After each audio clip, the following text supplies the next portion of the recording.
All right, today is Thursday, April 21st, 2022. Parker Coleman has 16 games to review, full slate, so let's get right to it. Parker, go for it. So we had easy day on Monday, just coming back after an off day. Then we had two really tough days. 16 games on Tuesday, 16 games on Wednesday.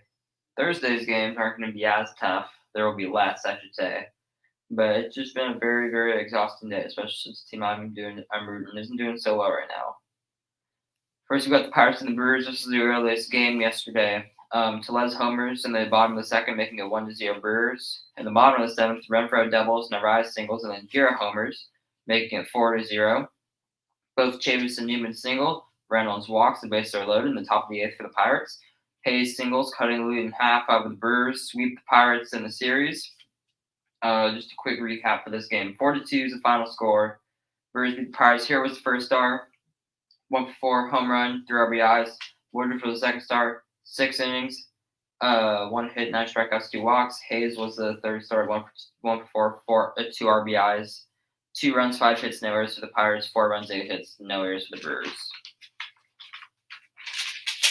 So this was a game, and it wasn't a very good one.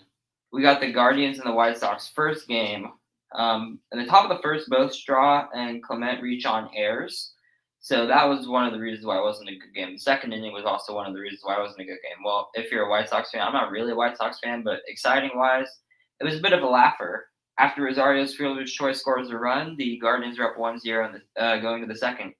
And Gabriel Arias' first career at bat, he reaches on an error. 4 singles by Mercado, Hedges, and Straw. I said 4 singles. I missed one of them. I just put Mercado, Hedges, and Straw. I assume it would be Ernie Clement because he's an after Straw. But 4 straight singles, scored 3 runs, and then Ramirez hits a grand slam.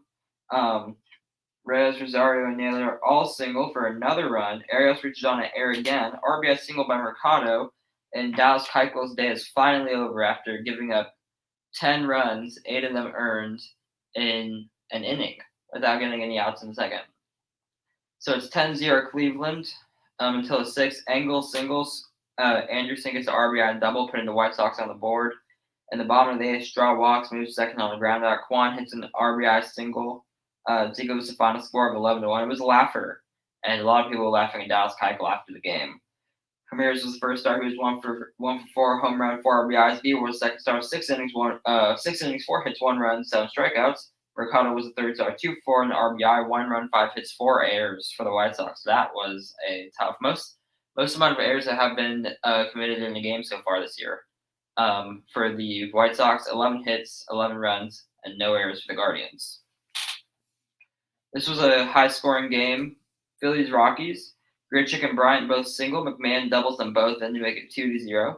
Castellanos solo shot in the top of the fourth. Schwarber walks, and Bohm hits a 2-run homer to give them a 3-2 lead. The Phillies had 3-2 last year. I shouldn't just say them. Who's them? In the bottom of the fifth, Nunez doubles, Blackman singles. Grichuk hits a sac fly, and Crum gets an RBI single to give the Rockies a 4-3 lead. Schwarber hits a solo shot to tie it in the sixth. 2 singles on the top of the seventh by Harper and Castellanos. Hoskins walks, bases are loaded. Schwarber is hit by a pitch, the bases loaded to give the Phillies the lead. Bohm hits a sac fly, making it 6-4, and Camargo hits a 3-run homer. And Johan Camargo might have been the best player yesterday on any team. That's kind of crazy to say. Well, actually, there's this one guy, he's Japanese, plays with the Angels. We'll get to him. But Camargo is probably the second best, now that I think about it. So just like that, it's 9-4. In the bottom of the seventh, Grichuk singles, 2 straight RBI doubles for Crone and Rogers, but the Rockies lose 9-6. Camargo goes 4-for-5, home run, double, 3 RBIs. Just an offensive onslaught by him. Bohm went 2-4 with home run, 3 RBIs and a sac fly. Schwarber was 1-for-3 with 2 RBIs and a home run. All 3 stars were on the Phillies offense. 9 runs, 12 hits, no errors for the Phillies. 6 runs, 12 hits, no errors for the Rockies. Braves Dodgers. This game was a very easy recap to write. In the bottom of the first, Betts singles and Freeman homers. Freeman hits another home run against against the Braves. In the bottom of the fifth, Rios homers, making it a 3-0 game. In the bottom of the sixth, Will Smith walks, Bellinger triples, it's 4-0. And the bottom of the seventh, Betts walks, Freeman singles, and Justin Turner gets an RBI single. It's 5-0. Olsen and Ozuna double, but the Braves lose 5-1. Dodgers take the series, even though their winning streak was snapped the night before last night. Gonsolin goes 6 innings, gives up 1 hit, he strikes out 3 and walks 3. Don't usually see Gonsolin go pretty far, so he must have had a pretty good pitch count. Freeman was through 4 with a home run, 2 RBIs. He was easily the second star. Ballinger 2 for 4 with a triple and an RBI. He was the third star. 1 run, 3 hits, no errors for the Braves. 5 runs, 8 hits, no errors for the Dodgers. So, Tommy Pham's not in the news, which is kind of unfortunate. Because I felt like at one point in this Padres Red series, it was just Tommy Pham recap. But something else unfortunate is that the Reds are still playing baseball. And I'm sure some Reds fans, I'm not saying that they would have liked the lockout, but it kind of feels like, was no baseball really that bad compared to watching the Reds? In the bottom of the fourth, Machado was hit. Profar hits a home run. It's 2-0. Alfaro is hit. He scores on a Grisham double. It's 2-0, or 3-0, I should say. In the bottom of the seventh, Kim hits a solo home run. 4-0. 2 walks to Cronenworth and Myers, and a Hosmer single loads the bases. Alfaro hits a sac fly. Abrams gets an RBI double. The Padres win 6-0. Reds have lost 9 in a row, so it's not getting any better in Cincinnati. It's gonna be a long season for them. Gore goes 5 innings, gives up 4 hits, 7 strikeouts, 2 walks. Profar goes 2 for 4 with a home run and 2 RBIs. Kim goes 1 for 4 with an RBI and a home run. Well, I got the RBI from the home run. 0 runs, 5 hits, and 0 runs for the Reds. 6 runs, 6 hits, no errors for the Padres. I'm pretty sure the Reds are off today, and I'm sure their fans are happy about it. I don't want to crap on Reds fans. I'm more so, as you've seen from my other videos, I want to crap on Reds ownership because I think they're kind of slimy. But what can you do? I do feel bad for the players because they don't want to tank. But maybe besides Tommy Pham, they don't want to tank. But I mean, I guess that's what's going to happen, especially Joey Votto. There have been some easy games to go over. This one was one of them as well. White Sox Guardians. I never thought I'd say that the White Sox would be a team in an offensive slump. Because I feel like even last year, even when they lost 5 games in a row, I really never felt like they were in a super big slump. But they've only scored 12 runs in their last 6 games. So that's a pretty big slump to me. 2 runs per game is not going to win you a whole lot of games. And I mean, ironically, I say that when the Guardians scored 2 runs in the second game, the doubleheader, and won. But we'll get to this game. Stephen Kwan doubles. He's still hot. And Ramirez doubles. It's 1-0. In the bottom of the fourth, Gabriel Arias singles, gets his first career hit. I mean, it's kind of weird. I don't know how many times both of a new batter's first 2 plate appearances he reached on air. That's probably a elusive stat that somebody on the internet could find. Speaking of elusive stats that someone on the internet can find, I saw a tweet. I'm not on Twitter, but I saw a tweet, and it was basically it listed out all the possible scores in a baseball game, and it had a number of how many times it happened. Can you guess the highest scoring game in MLB history? No. 49-33 back in 1871. Was Jake Odorizzi pitching? Probably not, but there were like 3 guys who had 6 hits in that game. That was a crazy stat. Someone was like 8 for 8 or something like that. Yeah, Arias singles. He moves over on a wild pitch. Mercado doubles him in. It's 2-0 Guardians. The White Sox try to rally as McGuire and Engel walk. Mendick doubles, scoring a run. However, the Guardians sweep the doubleheader and are 6-5 on the season. And I was going to say something else. Don't remember what it was. Ramirez goes 1 for 5 with a double RBI walk. He was the first star. 1 for 3 with a double and an RBI. Mercado was the second star. Mendick was 1 for 3 with an RBI and a double. Also, he was the third star. Every single run in this game scored on an RBI double. 1 run, 3 hits, 1 error for the White Sox. 2 runs, 6 hits, no errors for the Guardians. So things keep on getting worse and worse for the Athletics. Not like they're not playing poorly. It's more the attendance. Although yesterday's game wasn't very good for them. They are COVID-stricken, and I feel like this is the first game that we've really seen that. Do you want to take I hit it with my hand because I have it written down on this paper. But do you want to take the guess to how many people attended the A's game? Well, bought a ticket. I don't know how many people attended, but how many people bought a ticket for an A's game? 3,279. Nope, they're under 3,000. They're at 2,703. This was my second guess. No, it wasn't. Do you want to know how many people go to my school? 2,211. It's actually up to like 2,400 something. But basically, almost more people. It's crazy to say this, but there are almost more people at my school than that went to the A's game yesterday. I know there's no incentive to see the Orioles, and we already talked about this yesterday. But it just keeps on getting worse and worse for them. And like I said yesterday, 3,000 whatever that they had yesterday was their lowest attended game in 40 years. So this is their lowest attended game in 2 days. Like 2,700 is not good. I mean, maybe if the A's owners cared more, and maybe there'd be more fans there if the A's owners try to put a winning product on the field. But that's just me. Lyles and Jeffries duel through 5 innings. However, the fifth inning, McKenna doubles, scores on an error by Andres, and it's 1-0. As Gutierrez reaches on air, that's it. The O's would beat the A's 1-0. I mean, thank goodness no one came to show this game. They'd be thoroughly should. Thank goodness no one showed up to watch this game because they'd be thoroughly disappointed. I heard something like I read something and it said something like players, coaches, ushers, and what is the word whenever they work behind the counter? Like the people who goes tacos. Vendors, yeah, that's what it is. I don't know why I couldn't think of that word. But depending on how many people actually showed up, there's a possibility that there are more people who were paid to be there than more people who paid to be there. I got a fun stat from this game. Hmm. That's the Orioles' third shutout of the season.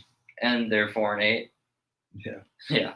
They're getting their run support. I also saw a graph that showed run support compared to runs given up.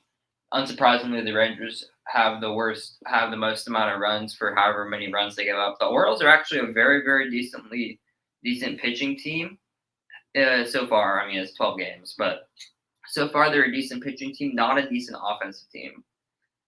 But I couldn't really find a third star, so there's only 2 stars in this game because there's no RBI in this game because Gutierrez reached on an error. And also, this is a few other notes that I'm keeping track of how many 1-0 games there are this year, and there's another one today.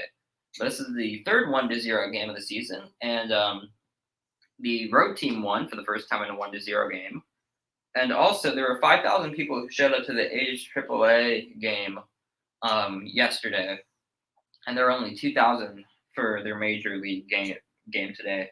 Lyles was the first star. He went 5 innings, gave up 5 hits, a walk, 6 strikeouts. Jeffries was the second star, 6 innings, 3 hits, 1 run, 5 strikeouts.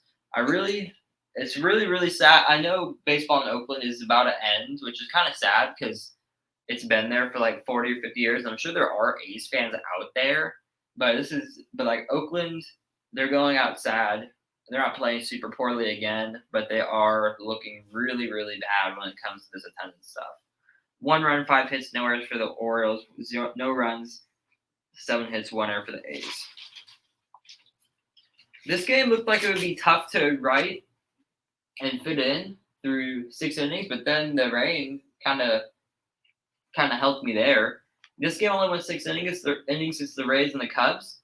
In the top of the first, Lau walks. He scores on a Rosarena double. A Rosarena steals third. He goes home on a bad throw. Choi walks, and then Mejia homers. That makes it 4-0 very quickly. The top of the second, Wallace singles and Franco doubles, making it 5-0 Rays. In the bottom of the third, VR, Happ, single, Schwindel double scoring VR, and then an RBI ground out is hit by Madrigal. And that makes it 5-2. In the top of the fifth, Rosarena reaches on an error. Loud triples, scoring him. Mejia and Kiermaier both hit RBI doubles. The game would be ended prematurely after this inning, as the Rays win a poorly played, wet game, 8-2 in 6 innings. Mejia was the first star. He's been racking up the stars. This is his 3rd time being the first star this year, which is kind of crazy to say in 13 games. Mejia was 2 for 3 with 3 RBIs, home run, and a double. Josh Lowe was 2 for 3 with a triple, double, RBI. Franco was 1 for 4 with 2 RBI with a double and an RBI. 8 runs, 9 hits, 1 error for the Rays. 2 runs, 4 hits, 3 errors for the Cubs. Yankees Tigers. Miguel Cabrera, even though his team didn't win, he has all the talk about him. He's at 2,999 hits after going 3-for-4 yesterday. Candelario doubles in the bottom of the second. Both Cabrera and Reyes single to score him. IKF Isaiah Kiner-Falefa would double in the top of the third. Higashioka walks. Judge hits an RBI double, scoring IKF, and then Rizzo hits an RBI ground out. It's 2-1 Yankees. Rizzo hits a solo shot in the sixth to make it 3-1. Candelario and Cabrera double, or they don't double, they single, excuse me. 2-on. Harold Castro hits a 2 RBI double. This is double. It's tied 3-3. The top of the seventh, the Tigers bullpen falls apart as Donaldson walks, advances to third on air. Kiner-Falefa hits an RBI single. In the top of the eighth, Rizzo doubles, eventually scores on a ground out. Yankees win 5-3 and take the series from Detroit. Rizzo was the first star. He was 2-for-4, 2 RBIs, a home run. Severino went 5 innings, gave up 7 hits, 1 run, 2 walks, 3 strikeouts. That's pretty impressive, though. Seven hits, 3 walks. Don't know if he hit anybody. That means like 10 base runners in 5 innings. That means like that's like an average of 2 on per inning, and he still got out with no runs. That's not, or with 1 run, I should say. That's not that bad. Kiner-Falefa goes 2-for-4 with a double and RBI. 5 runs, 6 hits, no errors for the Yankees. 3 runs, 11 hits, 1 error for the Tigers. So this was a game, and it wasn't a very good one. And I know it's game 12, and I'm not worried necessarily, but it hasn't been a very fun last couple days for the Astros. I lost 7-2 on a long game on Tuesday. And now we get to Wednesday, and they're debuting their Space City uniforms, and it's supposed to be exciting. And I don't know if this has ever happened in Major League Baseball history, but the pitcher for a team got on base more times than the opposing team that he's pitching against. Maybe when Babe Ruth played. Maybe. I'm not sure, and I don't know when his hitting and his pitching overlapped. But Ohtani is pretty good. I don't know if any of y'all have heard of that, but in the top of the first, this is where all the scoring happens. Ohtani walks, and Taylor Ward singles. Walsh walks, just like that. The bases are loaded with no outs. Rendon walks, and Marsh singles. That makes it 2-0. Rendon walks, the bases loaded. Marsh is already single, makes it 2-0. Bases are still loaded. Wade walks after finally getting 2 strikeouts from Jake Odorizzi. Wade walks, an error by Gurriel scores another 2. This was after Odorizzi got taken out for Blake Taylor. And then Ohtani hits a 2-run double. That closes it out for the scoring, not only in the inning and the game. All 6 runs were scored in the first inning. Odorizzi, he was an all-star in 2019. I just don't think he has it. I do not think that he should be in Astros uniform very much longer. They didn't give Christian Javier a shot. I was saying that you'd get more of the same out of Javier's Odorizzi because Javier is kind of wild as well. But A, he can control whenever he isn't wild. He's a lot better. And B, I was assuming that Jake Odorizzi will be able to get out of a first inning of a game. Maybe those were too high of expectations. But I think Javier needs to be their 5th starter until Esper Colors comes back. It wasn't a very good night, especially since Shohei Ohtani had a perfect game going through 6 innings. Goodrum tries to bunt his way on base and is booed by the crowd. And after he strikes out, Castro breaks up the perfect game with a perfect game and no hitter with a single. Pena walks. Ohtani had been giving us some issues in opening day and in this game. Well, Ohtani gave everyone issues, so it's not like wow. But then the Astros couldn't score any runs there and couldn't score any runs all game.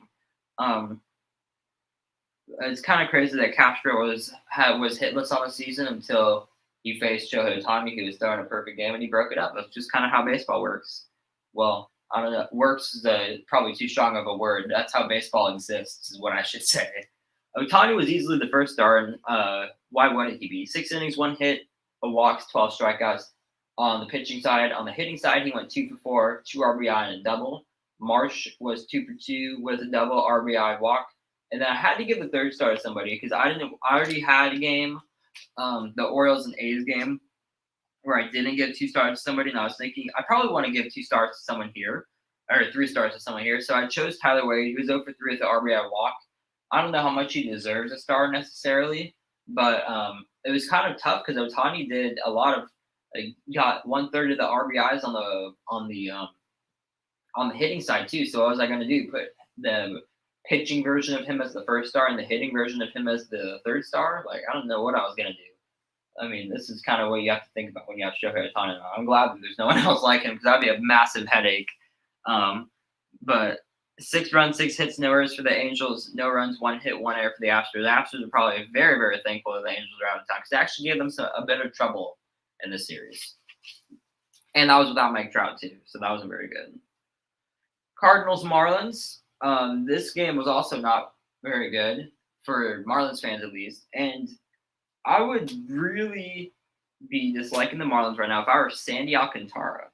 He was the first star of the game, spoiler alert, but his team lost. How can I usually value winning and important hits and important pitching, but how can I have a guy throw 8 innings, give up 4 hits in those 8 innings, give up 1 walk, strike out 6, and not have him as the first star? He didn't give up a single run through 8 innings, gave up 4 hits, one walk, and 6 strikeouts, and his team lost, and he wasn't first, and he had to be the first star, even though I usually put winning over. The Miles Michaelis and Sandy Alcantara duel threw 5. Michaelis taken out after 5. He threw his own 4-hit shutout. But in the top of the 9th, that's when a few runs score as O'Neill walks and Arenado homers. The Marlins get 2 on in the bottom of the 9th. The Marlins can't score. They lose 2-0 because that's just how the Marlins roll. Very, very. I'd be pretty frustrated if I was Alcantara and if I was a Marlins fan because how often do you? I mean, it happened to Alcantara a couple times last year. But how often does a pitcher throw 8 shutout innings and they can't get a win? And that's pretty ridiculous. Michaelis was the second star. I already told you the first star was Alcantara. He went 5 innings, gave up 4 hits, no runs, 5 strikeouts. Arenado was the first star. So he had the only 2 RBIs of the game. He went 1 for 4, the home run and 2 RBIs. 2 runs, 5 hits, 1 error for the Cardinals. 0 runs, 5 hits, 1 error for the Marlins. Diamondbacks Nationals. This one was just like who was it? The Guardians game. This one was a laugher as well, and it was especially a laugher because the Diamondbacks were winning 11-2. At the top of the 2nd, Walker reaches on an error. Beer singles. Beer had a good game. Smith walks, and Alcantara stack flies 1-0 Diamondbacks. That's not too bad. And then the floodgates open in the 3rd, 4th, and 5th. Marte doubles, Peralta, Walker, and Beer single for 2 runs. Sack fly for Pavin Smith. It's 4-0. Okay, that's still not too bad. Maybe you can come out. The Diamondbacks pitching is not very good. Yanni Hernandez singles and Varsho homers. Now, this is a tough thing to write about because there are now, with this lineup, there are 3 Hernandezes. Cesar Hernandez, Yadiel Hernandez, and Yanni Hernandez. And it's not like I could put Y Hernandez for them because Yadiel and Yanni both start with Y. So, I mean, that was just a bit of a situation that I had there. Luckily for me, Yadiel Hernandez didn't do anything yesterday. So, didn't do anything of note, I should say. So I didn't have to put YA Hernandez. That's weird. Anyways, in the top of the 4th, Hernandez. Oh wait, sorry, I already said that. Marte singles, Walker walks, 2 RBI double for Seth Beer. He's hitting the cover off the ball. 1 of the 3 Diamondbacks that are besides last night, of course. In the top of the 5th, Kelly singles, Alcantara walks. Hernandez reaches on an air, scoring Carson Kelly. Varsho has a sac fly. Marte has an RBI ground out. It's 11-0. The Nats do score a couple runs though. In the bottom of the 6th, Soto doubles. He's driven in by Keeper Ruiz single. And then the bottom of the 7th, Cesar Hernandez doubles. 2 singles by Soto and Cruz score him. But the Nationals win. No, they don't win. The Nationals lose 11-2. Beer goes 3 for 4 with 3 RBIs and a double. Carson Kelly goes 6 innings, gives up 6 hits, 1 run, 5 strikeouts. Varsho goes 1 for 3 with 3 RBIs and a home run, 11 runs, 10 hits, no errors for the Diamondbacks. 2 runs, 9 hits, 2 errors for the Nationals.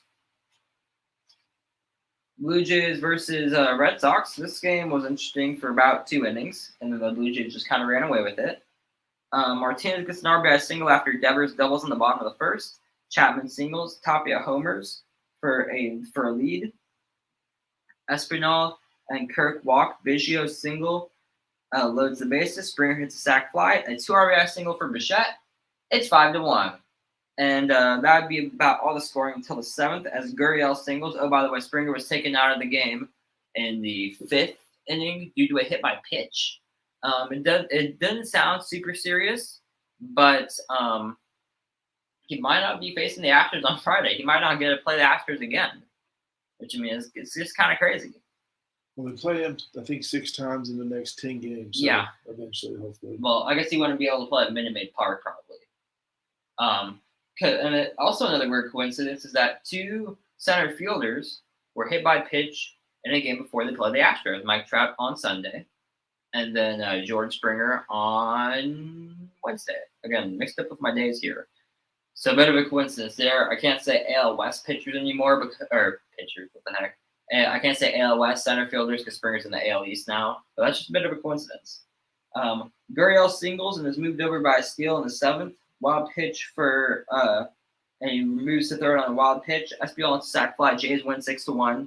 Berrios goes 6 innings, gives up 8 hits, 1 run, 6 strikeouts, and a walk. Bichette goes 2 for 5 with 2 RBIs. Tapia goes 2 for 5 with a home run and 2 RBIs. 6 runs, 9 hits, no errors for the Blue Jays. 1 run, 10 hits, no errors for the Red Sox. That is a very tough game, getting 10 hits and only scoring a run. As an Astros fan, I can definitely tell you I've been there, especially in 2021. Giants, Mets. Giants needed to take the win here, and they did. Yastrzemski would single, Ruff would walk. RBI double by Peterson. Crawford and Flores both hit RBI singles, 3-0. In Brandon Belt's first birthday in the big leagues, he got sent down. But in this birthday, he hits a home run. Top of the 2nd, he hits a home run. Giants sing him happy birthday. It's 4-0. Yastrzemski singles, scoring Duggar. In the top of the 4th, it's 5-0. Guillermo walks, both singles by Nimmo and Marte score 3 singles by Alonso, Escobar, and Canha get another run, but the Mets lose 5-2. Rodon was very good. He went 5 innings, gave up 3 hits, 8 strikeouts, 2 walks. Bell goes 1 for 3 with an RBI and a home run. Yastrzemski goes 2 for 5 with 2 RBIs. 5 runs, 8 hits, no errors for the Giants. 2 runs, 9 hits, no errors for the Mets. 2 more games. We're getting through it. And this game was pretty quick too. Royals Twins. So I guess the Twins are in that stage. If you ever watched a baseball team and followed them, you know there's that one team that whenever they score a bunch of runs, their pitching is a lot of runs. But whenever their pitching does good, they don't score any runs. That's basically the Twins so far this season. So their pitching staff only gave up 2 runs. Chris Paddock, he only gave up 2 runs. The whole team only gave up 2 runs. And guess how that went? You'll find out in just a moment. In the bottom of the 1st, Merrifield doubles. He's moved to 3rd, giving another Witt, but his last name is Witt. Bobby Witt Jr. an RBI groundout, making it 1-0. That scores Merrifield. In the bottom of the 5th, Benintendi gets an infield single. Dozier singles, and then Muncy gets a bunt single. So there's 3 different ways to get a single: outfield, infield, and then bunts. That makes it 2-0. Daniel Lynch and Chris Paddock would duel through 5 innings, but it would be the Royals who come away with a 2-0 victory. Yes, the Twins saw how many runs their pitching staff gave up, and they didn't do anything. And that's a game you really need to win for the Twins, because if any night your pitching staff can only give up 2 runs with the bullpen that they have, you probably want to win, especially with how revamped your offense is with Correa and Urshela and Gary Sanchez. But I mean, it just didn't end up happening. Twins fall to 4-8 on the season. Royals are 5-5. They're at 500. Lynch goes 5 innings, gives up 4 runs, a walk. Or no, he doesn't go. Ooh, wow! I need to get better handwriting. Let's try that again. Lynch goes 4 innings, gives up 4 hits. Nope. Let me try that again. Lynch goes 5 innings. He gives up 4 hits, a walk, and 2 strikeouts. There we go. We got it. He can't give up 4 runs because the Royals won 2-0, and he can't get the win because he went 5 innings. He did go 5 innings, not 4 innings. Is my point. Paddock got the loss, even though he didn't pitch too badly. He went 5 innings. He got 5 hits, 2 runs, 4 strikeouts. I could say that one normally. Then I give Monty the 3rd star. He's 1 for 3 with the RBI. I guess I give it to him, not Witt, because it was an RBI hit that he had, even though it was a bunt hit, which was an RBI ground out. 0 runs, 5 hits, no errors for the Twins. 2 runs, 6 hits, no errors for the Royals. Think of some. Can you guess what we haven't seen or haven't reported about so far this year? It's a type of play. Grand Slam. No, I've reported about a grand slam. It's triple play. We got our first triple play of the season. In the bottom of the 1st, Frazier singles and Ty France walks, and then Winker lines into a triple play. That's a great play by the Rangers. I'm not able to say that too often. But on the bottom three, the Mariners scores. Toro doubles. He eventually scores on the air, making it 1-0 ends. Bottom fifth, Frazier doubles. France has an RBI single. Winker single. Suarez walks. That loads the bases. Crawford hits a sac fly, making it 3-0. Rodriguez hits an RBI single. It's 4-0. I forgot to do the 3 stars here. I'd probably give one to Logan Gilbert, probably maybe Toro, and maybe Ty France. Maybe Adam Frazier too. The Mariners and not the Rangers, basically. But yeah, I did forget to do the 3 stars. I was in a bit of a hurry. But it's 4-0 after Rodriguez's RBI single. It's the second RBI, I believe. His other RBI came in a single against the Astros on Sunday, I'd like to say. Or it wasn't Saturday. So yeah, it had to be Sunday. So it's 4-0. The Rangers try to rally in the top of the ninth as Seaman and Seager, Semien and Seager single. I need to spell Semien's name right. Garver reaches on Toro's air. That scores a run. It's 4-1. Hey, that rhymes. Sack fly for Garcia, but the rally falls short. The Rangers lose to the Mariners 4-2. I didn't think I'd say this, but the Rangers are the worst team in the. Maybe I can't say it. I didn't think I'd say this, but the Rangers are the worst team in the American League right now. They're 2-9. The Orioles aren't worse. The A's aren't worse. The Angels aren't worse. I'm trying to think of teams that could be worse.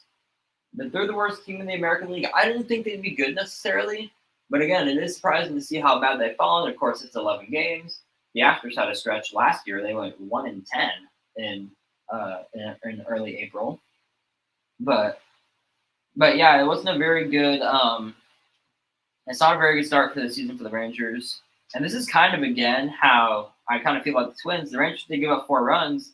But as we've seen on other nights, they're perfectly capable of scoring more than 4 runs. So whenever your pitching staff gives you a chance to win, not that Dunning was excellent yesterday or anything like that, but 4 runs isn't a lot for the Rangers. Whenever your pitching staff gives you a chance to win, you got to try and take it.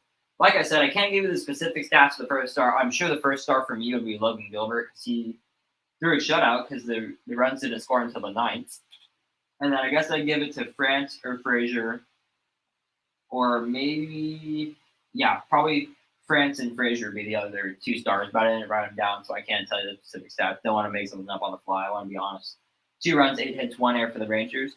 4 runs, 9 hits, 1 error for the Mariners. That's it. That was a very, very tough day writing and reporting-wise. However, it's going to be an easier day tomorrow because there's 10 games, I believe. Maybe 9.